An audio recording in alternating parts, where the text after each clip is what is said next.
और अब सची माता को भी मालूम पड़ गया कि महाप्रभु ने निश्चय किया है कि वे संन्यास ले लेंगे। तो जैसे ही सची माता ने सुना कि उनका पुत्र निमाई पंडित अब सन्यासी बनेगा, तुरंत वो मूर्छित हो गई, वो सहन कर ही नहीं पाई। और हालांकि वो मूर्छित अवस्था में थी, लेकिन ऐसी अवस्था में भी उनके शरीर में इतनी तीव्र वेदना हो रही थी निमाई पंडित के केवल संन्यास लेने का स्मरण करके, कि मूर्छित अवस्था में उनकी आंखों से निरंतर आंसू बह रहे थे।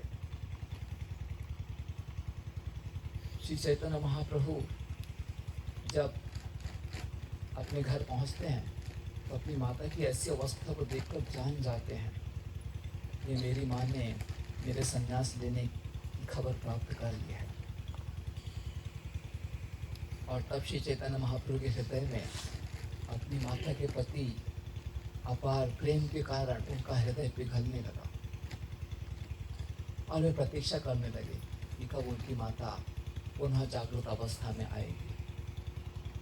जैसे ही सची माता जागृत अवस्था में आती है तो सामने निमाई पंडित को देखती है और तुरंत पूछती है कि क्या जो मैंने सुना है वो सच है?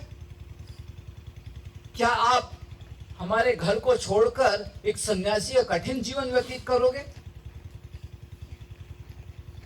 और फिर सची माता निमाई पंडित के सुंदर मुखमंडल पर अपना हाथ फेरते हुए कहती है कि आपका मुख तो सुंदर पूर्ण चंद्रमा के समान है, आपकी आंखें कमल की पंखुड़ी के समान इतनी सुंदर हैं, आपके होठ सुंदर रत्न के समान सुशोभित होते हैं और आपके दांत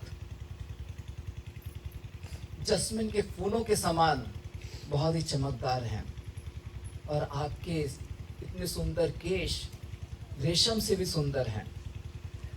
ऐसे सुंदर बालक को छोड़कर आप क्या सोचते हो कि मैं जीवित रह पाऊंगी?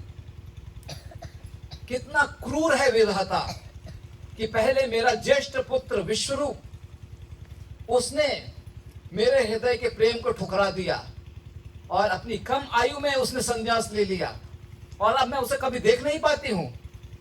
उसके पश्चात उस क्रूर विधाता ने मेरे पति को छीन लिया और अब मैं जब इतनी वृद्ध अवस्था में हूं, जब मेरे पास मेरे पुत्र के अलावा कोई और सहारा नहीं है, उस समय अब मेरा पुत्र जो कि इतना सुंदर है, जिससे मैं इतना प्रेम करती हूँ, वो भी मुझे छोड़कर जाना चाहता है। कितना क्रूर है विधाता। क्या यही धर्म है कि अपने बूढ़ी माता को और अपनी पत्नी को छोड़कर अपने परिवार को बर्बाद करके आप सारे जगत का उद्धार करना चाहते हो? किसने आपको इस प्रकार से सुझाव दिया है कि आप संन्यास ले लो? श्री चैतन्य महाप्रभु चुप थे, कुछ बोल नहीं रहे थे। तब सची माता कहती है, यहाँ पर